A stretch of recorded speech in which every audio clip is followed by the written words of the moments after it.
Un honor y un orgullo representar hoy al Gobierno de Aragón recibiendo lo que es sin duda alguna un reconocimiento, pero al mismo tiempo todo un aliento para continuar trabajando en esta línea.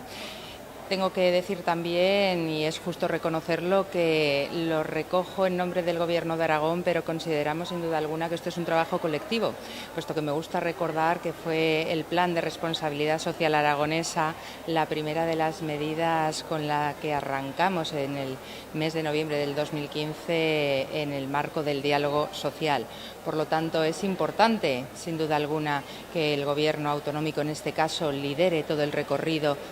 para todo cuanto hay que hacer y además no tiene una meta fija en el ámbito de la responsabilidad social aragonesa, pero sin duda alguna a lo largo de todo este camino el estar acompañados